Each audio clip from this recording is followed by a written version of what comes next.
Auzubillahiminash-shaytanir-rajeem. Bismillahir-rahmanir-rahim. Assalamualaikum and a very warm welcome to all this morning. I am your host Hajra Satti and joining me is my wonderful co-host Fahim Bangesh. Assalamualaikum Fahim. How are you doing today? Because it's a very cloudy weather in Islamabad, but I think it's very, I don't know what do you call habas in English, but I do feel that there is a lot of suffocation in the air or humidity in the air. I don't know. What about you, Fahim? First of all, walaikum assalam.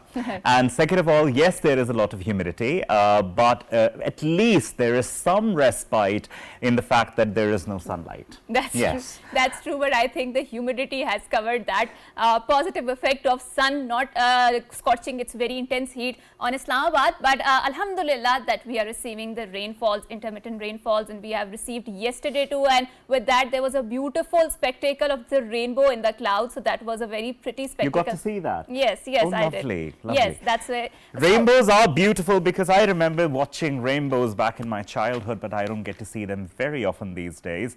And you are one of those lucky people who got to see that. Oh, really? That's interesting. Because your conversation is very subtly alluding to very important reality that we are witnessing nowadays, and that is how the environment is changing. And because of the human activity, because we see because of this intense corporatization that is going on, intense urbanization that is going on, so we are missing a lot on the nature. And I grew up watching a lot of fireflies, the jugnus that we used to call them, chasing them, butterflies, ladybirds, and nowadays you really get to witness them. And if you sometimes when you get to witness them, it is such a treat and delight to behold. You're so right, as a matter of fact, because just a couple of weeks ago I found what do you call that, a ladybug outside my house, and I caught it and I actually took a picture of it.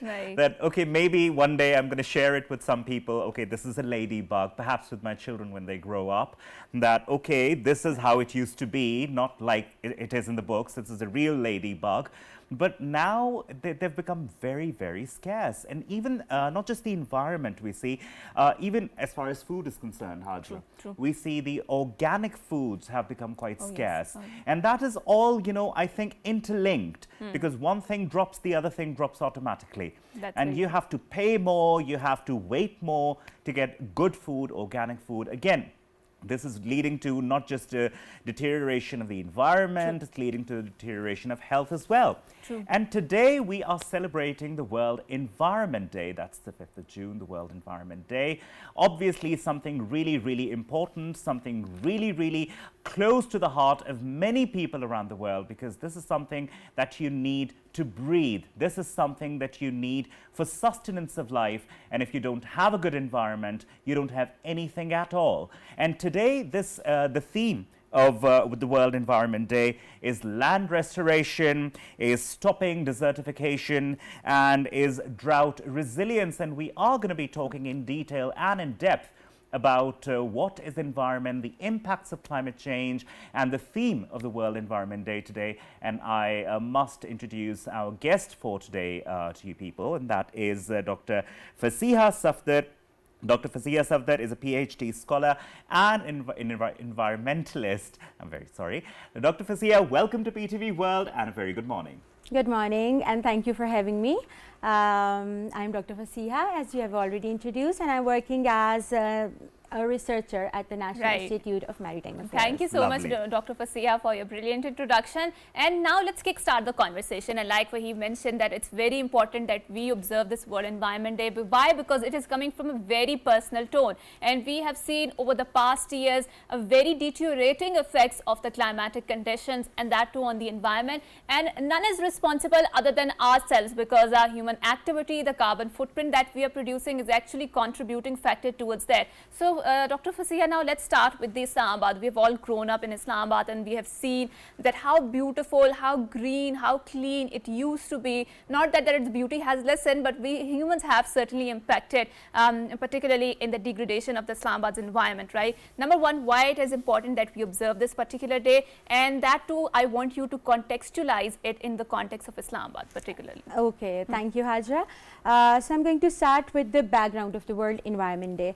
World Environment Day is celebrated on 5th June annually, And throughout its history, it has focused on many vast environmental subjects like plastic pollution, ecosystem restoration, the coastal ecosystem, air pollution. So it has a theme every year. It started in 1972 when there was a lot of focus on the economic growth, and there was no concept of environmental sustainability or preserving the environment.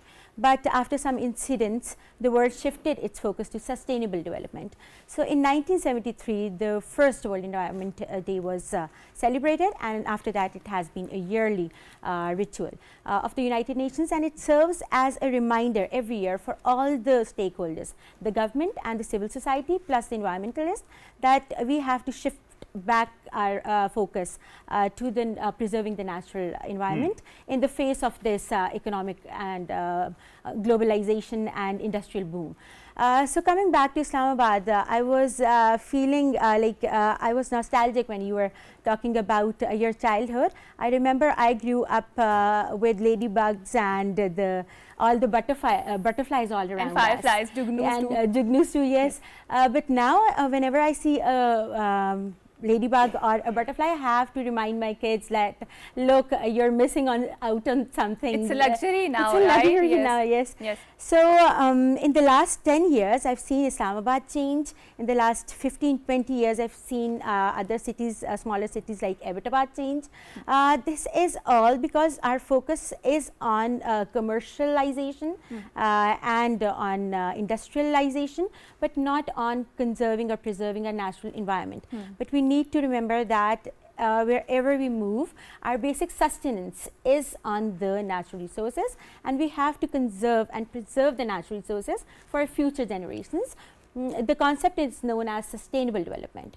So we need to shift towards sustainable development. And Dr. Fasiha, you highlighted a very interesting point and a very pertinent and important one too, because when we talk about environment preservation or resource preservation, I think one of the important resource in the nature to protect is the trees, right? Or are the trees, right? Yes. And we've seen particularly how deforestation is contributing towards this urbanization, and there's a nexus between the money and the slaughtering of the trees, right? So how do we break this nexus? Because whenever there's money involved in that, right, people are not going to, step or detangle that, because all they want is, we are living in a very capitalist society, all they want is the money, right? So when we talk about the urbanization, so the paradigm is that the more trees you cut, the more you're contributing towards the economic growth, Yes, right? you're right. You are contributing towards the GDP, you are contributing towards the prosperity of the human beings, and money brings happiness and whatnot, right? But at the same time, we are seeing what sort of climatic changes we are witnessing, right? Right. But then again, untangling the money from this entire equation is very, very important and very difficult at the same time. How do we do that? Yes, you're right. You started with the conservation of the trees and deforestation. We have seen deforestation all around us. We have seen green patches transforming into concrete jungles with our own eyes. And deforestation is one of the main cause of land degradation. That is the theme of this World Environment Day. So I must say that the benefits of using the natural resources unsustainably, they're short. They're short-lived. The longer consequences result in extreme flooding. You have seen the 2022 floods of that happened in Pakistan. They were a byproduct of overall climate change, which is a global phenomena, not in the hands of smaller countries like Pakistan.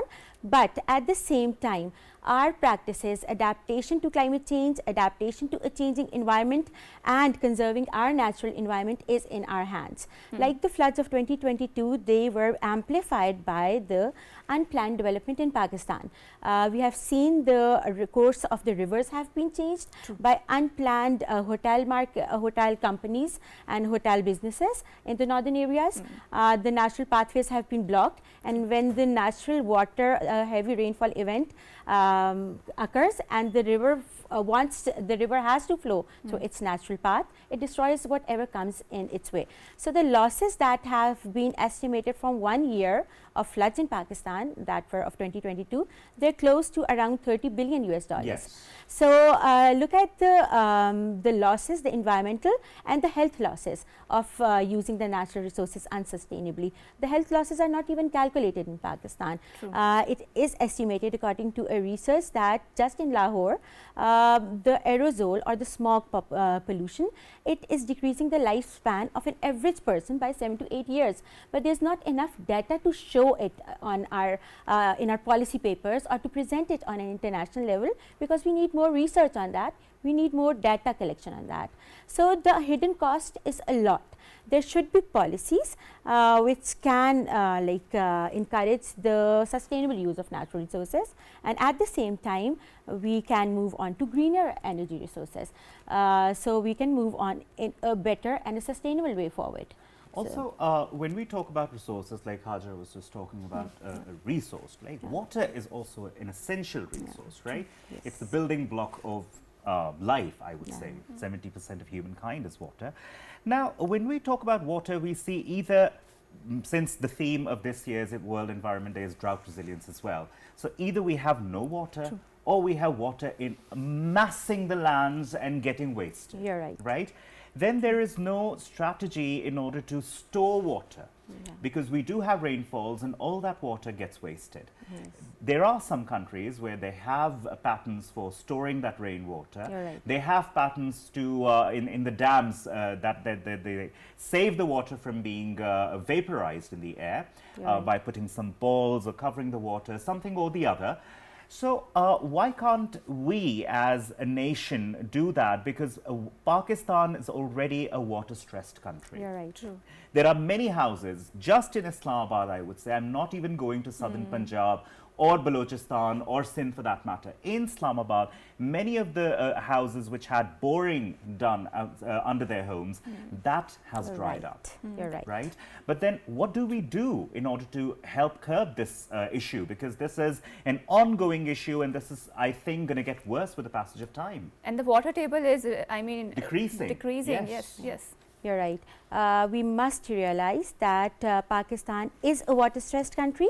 80% of the land of Pakistan is classified as arid or semi-arid, and there are added impacts of climate change. So we must realize that in the changing climatic parameters, there would be some flash floods, there would be heavy rainfall events, and there would be drought periods as well. So since the climatic patterns are changing, we need to change and adapt our policies and our practices as well. The overuse, since most of the population is dependent on agriculture in Pakistan, like in Punjab, most of the people, the farmers, they rely on tube wells. And since the government at one point in history gave a lot of free tube well connections, the groundwater was used extensively, and it was not sustainable, and the groundwater level has dropped to such levels that the farmers are now in need of more water to make their lands or their crops flourish.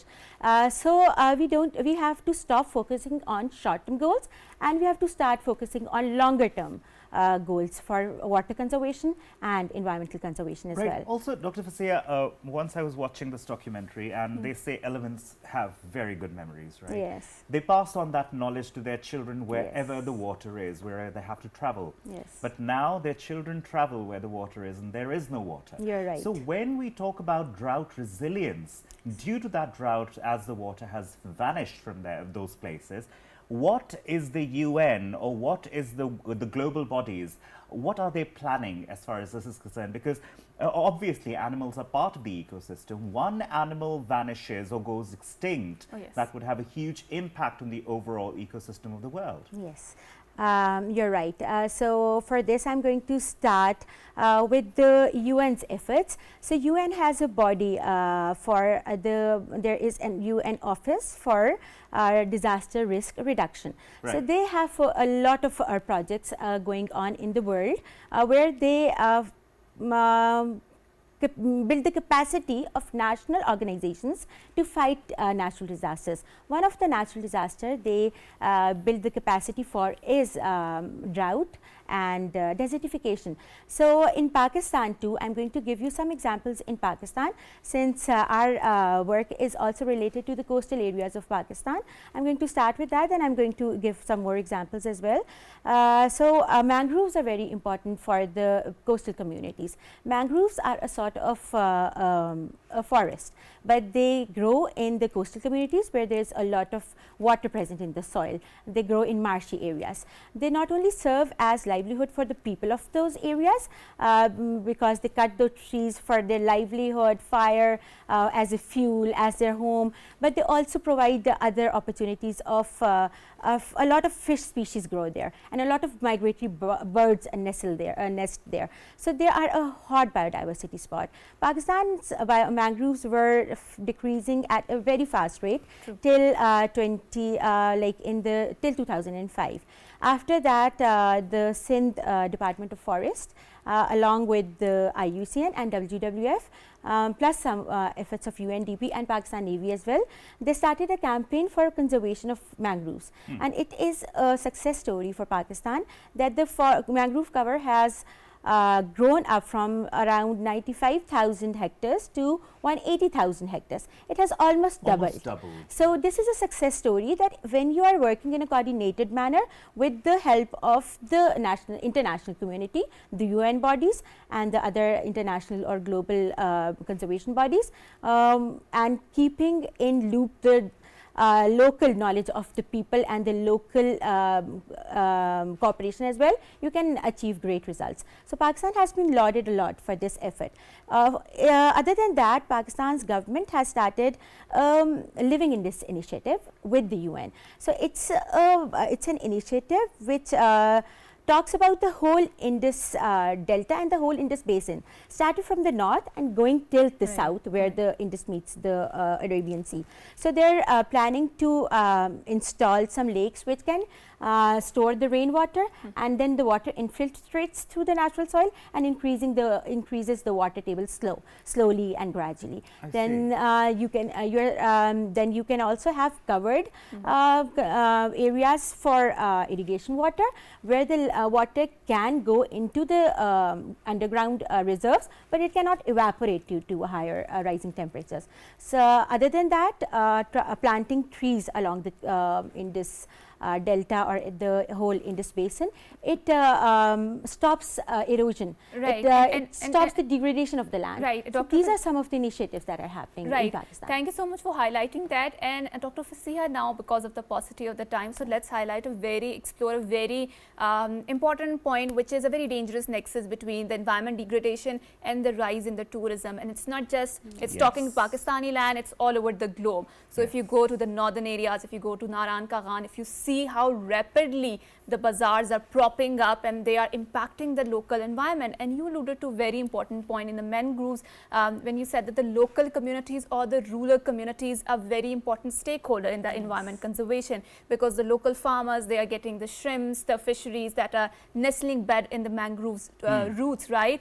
So whenever we talk about local communities and when we talk about the northern areas, those people are very important stakeholders because of the tourism. They are earning money out of that, right? So how important do you think it's important, if we have to tackle this menace of environment degradation, we have to make local communities a stakeholder, and particularly in the context of Gilgit-Baltistan or the northern areas there? Yes, since most of the land in the northern areas is privately owned, and the local communities, they see is as a source of income for their life, as a source of livelihood.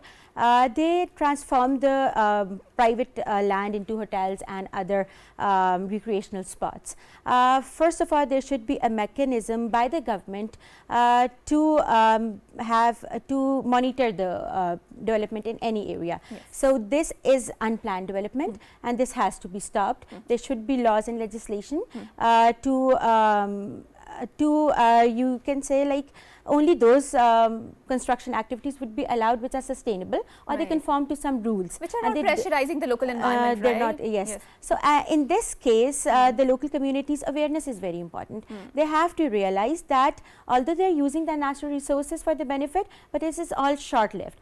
The sustainable and a long-term solution is that they have to conserve their environment. If they're going to destroy the environment, ultimately even the tourists would stop coming, That's because the actual beauty of that region lies in the nature. So nature has to be conserved, and we have seen the temperatures in northern areas rising as well. So because of all this pressure on the natural resources, the natural beauty is fading out. So there should be some policy or some legislation for planned development in all the areas of Pakistan, and local communities should be involved and made aware of their actions. Absolutely.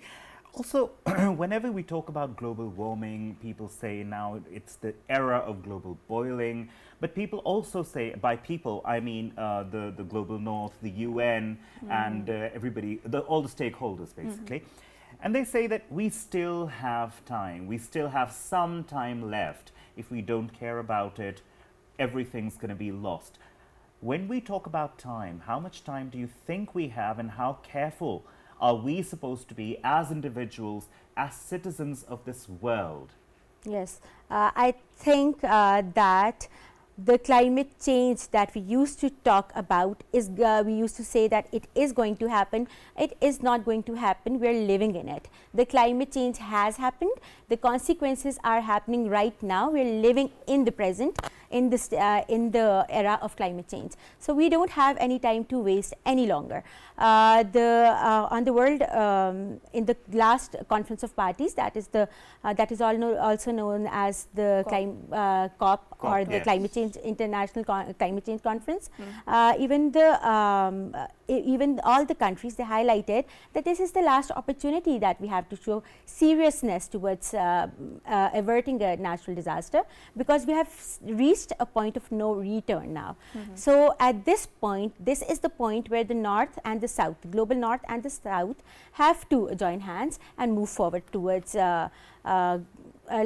towards a sustainable future. We don't have any time to waste now. At this point in time, I would also highlight the role of Sustainable Development Goals. So the SDGs are the guiding principles for all the countries of the world, for a sustainable development, not just development, but a sustainable development which focuses on environmental and nature conservation as well. So SDG 13, 14 and 15, they're all related with climate action, life on land, life below water. And the most important thing is that the global south actually lacks funds for implementation of greener or shifting towards greener practices.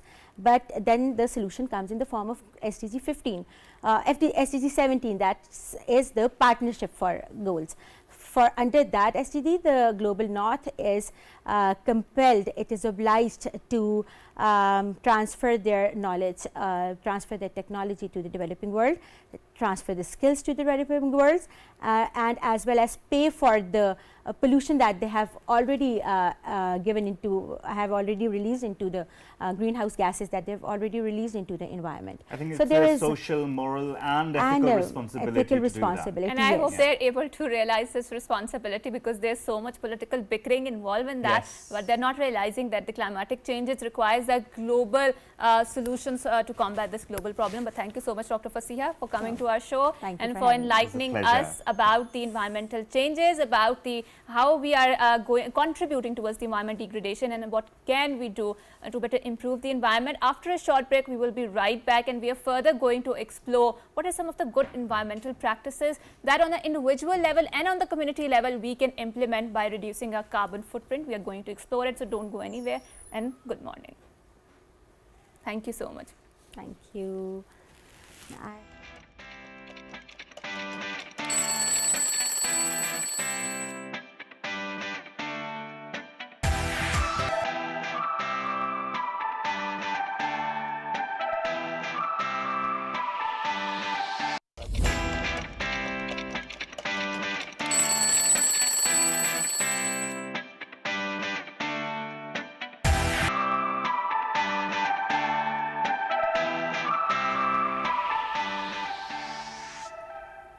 Welcome back, and today happens to be 5th of June and we are observing the World Environment Day. And before going on to the break, we explore the intricacies of why it's important to preserve our environment. And we also talked, Fahim and I, about the beautiful environment that Islamabad used to have and how we used to enjoy the flora and the fauna, the ladybirds, the fireflies and all of these smaller creatures that used to bring so much delight to our eyes, right? Right. And obviously when we talk about the flowers in poetry, in different literature, we have seen that how flower is a creation of Allah that is usually associated with the happiness, that is usually associated with the smile that it brings, It's and an the expression. beauty. Yes, and with the beauty, right? But we see with the concrete jungles that are propping up across the globe, not just in Pakistan or in Islamabad, we are witnessing the depleting of the flora and fauna, and obviously we are seeing that there are lots of flower species that have gone totally extinct, and Yes. that too because of the human activity. So we have today someone in the studio who is very passionate to talk about the flowers, and he says that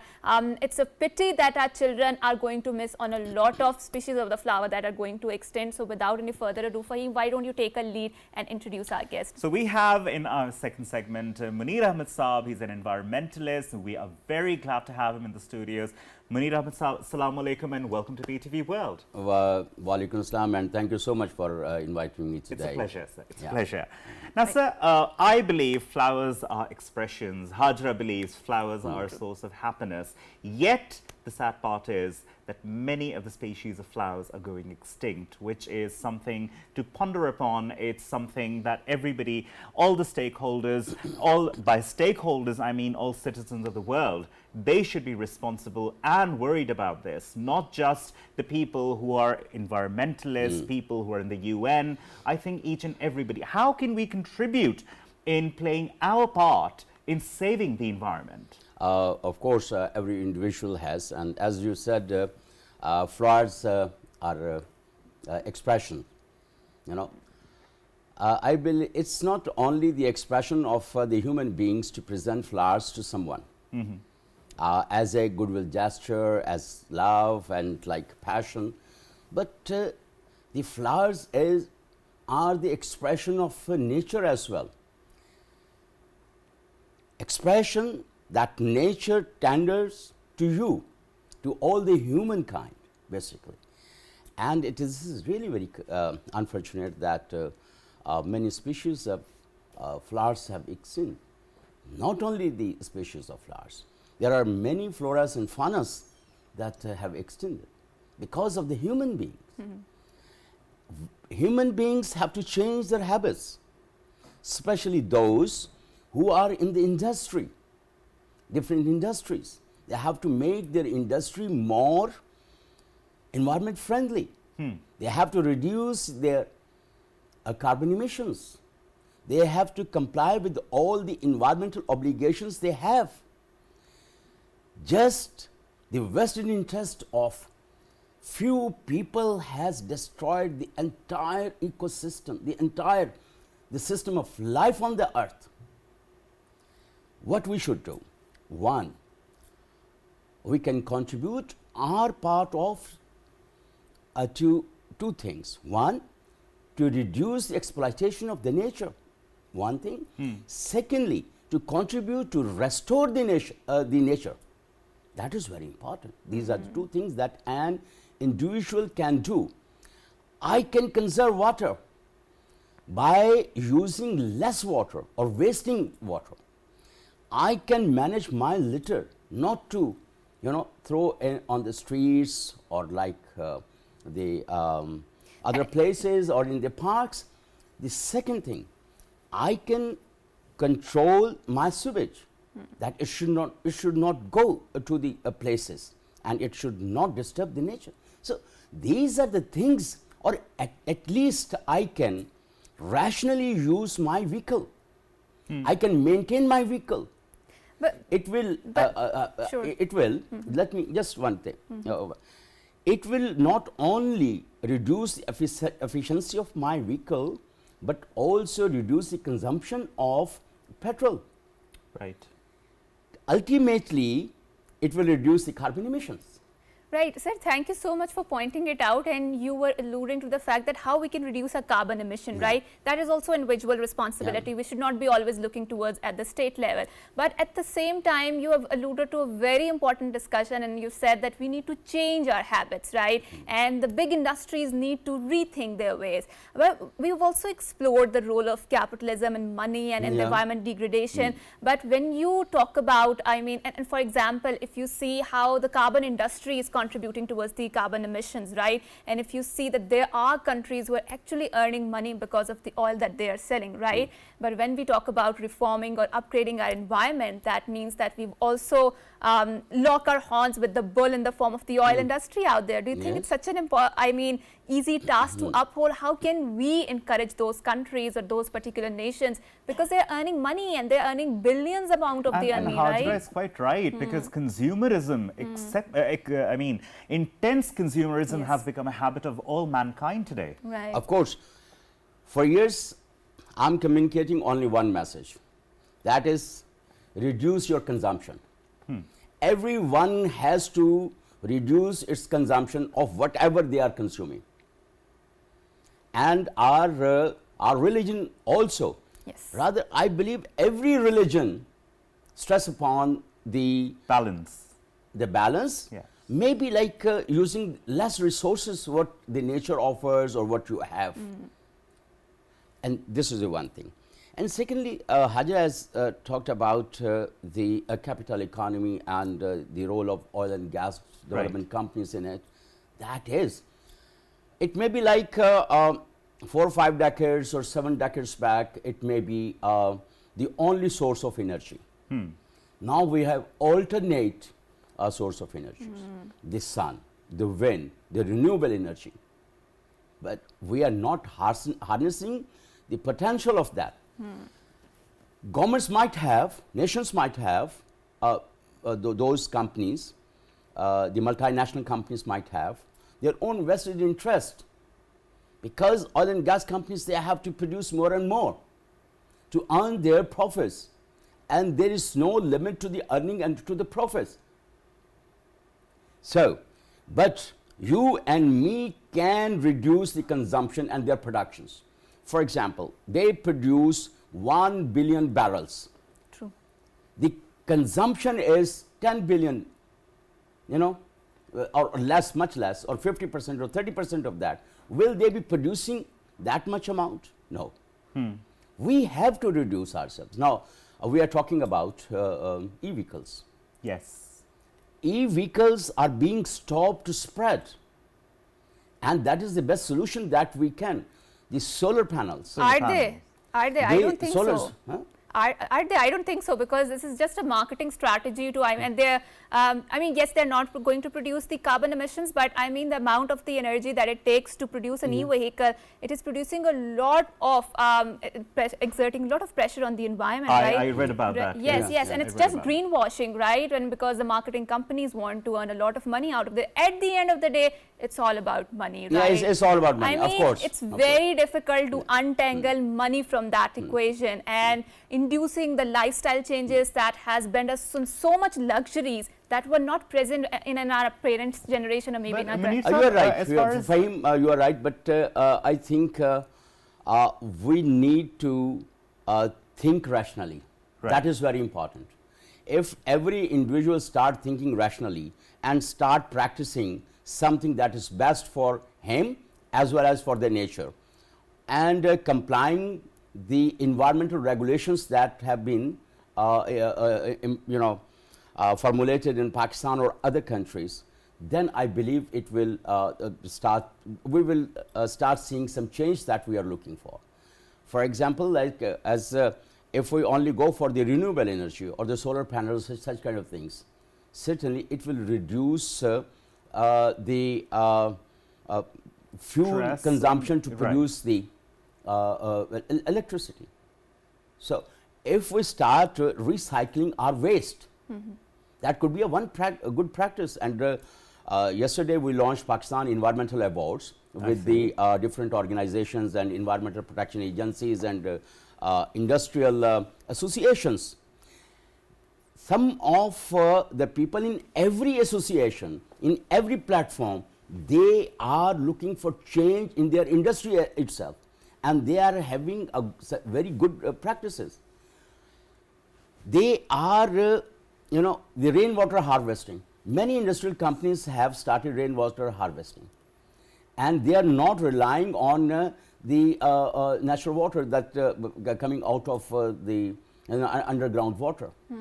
So they have, and the same is, there was a good example as well, that the plastic, the single-use plastic, even that is being used to produce furnitures and outdoor products that you can install in the parks and in your lawns.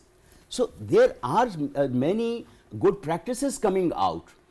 The crux of all this issue is that we need to promote such practices, and we need to appreciate those people who are taking or like practicing such things that reduce stress on the nature. Right, and I think this is very right approach, and particularly when we talk about reducing the stress or pressure on the environment, instead of starting from or tackling a very big industries, it's a very difficult thing to do. I mean, if we can do it, nothing is impossible out there, but we need to start from the small initiative, from the local community-based initiative, from the rural communities who are badly affected by all of these environmental practices. I think, Hajra, one important and positive point that I see here, especially as far as on a community level, on a national level is concerned, people are moving toward more and more towards solar energy as far as domestic use is concerned, as far as industrial use. It's cheaper too, right?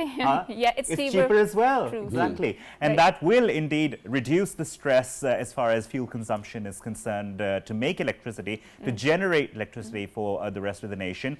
But obviously, the government, all the governments of the world, they need to step forward in making such policies in order to make it easier for the people to use such and I think it's an incumbent on the government, on the states, to make sure that they incentivize the use of the cleaner and greener energy across the globe, not just in Pakistan. So it's an investment after all. Yes, of course.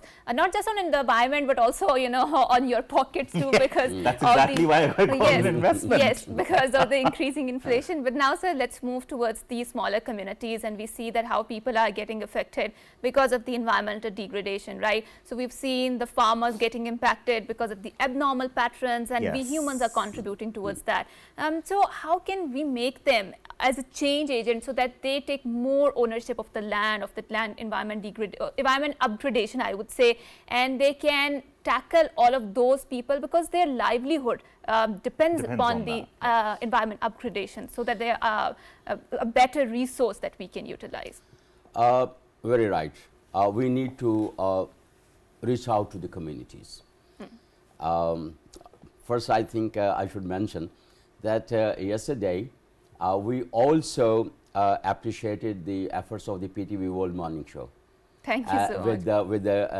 With an award for raising consistently voice for environment and promoting the cause and objectives of what we are required for the one thing. And secondly, like reaching out to communities and educating farmers, that is very important. I have been struggling for more than 3 decades to reaching out to communities with my messages and asking them to raise their voice collectively. One thing, that is very important.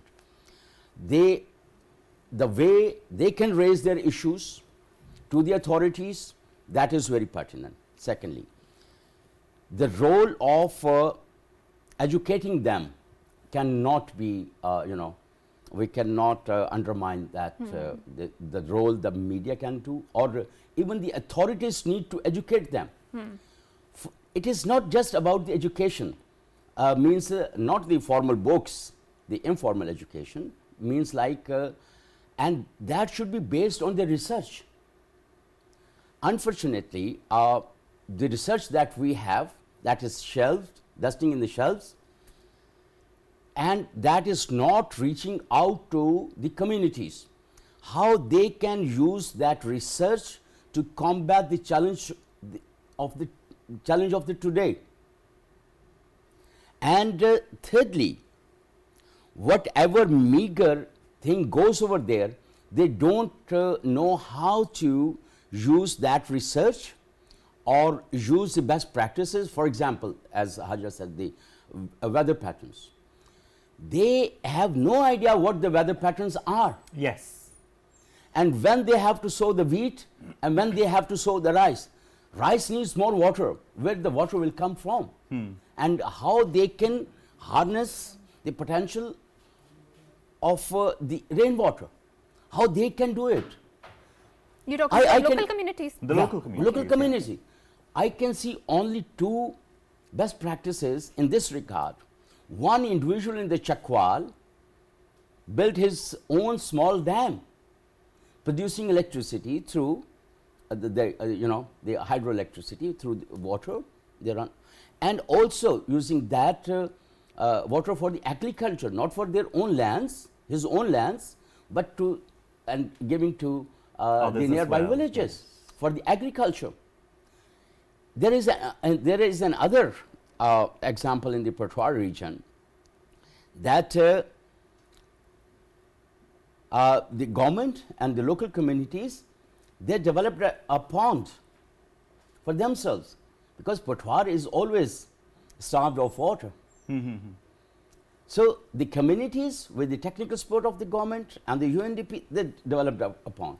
And now that pond, the water stored in that pond is serving to cultivate their lands. And I think we need more of these success stories when we talk particularly about the climatic changes and how they're impacting the communities. And we need to sensitize people more and more regarding this. And these are more climate sensitive solutions and cleaner solutions. But I think I would beg to differ with the sir here about the local wisdom or the knowledge that these local communities have. We think that they might not be that sensitive to the particular needs of the agricultural communities, but because of these climatic changes, I do agree with the point that abrupt weather pattern has definitely disturbed the sowing and the reaping season, and that is impacting the produce of the Pakistan, because Pakistan is very lucky and fortunate in a sense that our produce or the organic food is usually coming from within the country. We do not have to import it from the outside. With that, we will bid farewell to sir. Thank you so much, sir, for coming here, for shedding light and having the cross-pollination of the ideas on the environmental changes,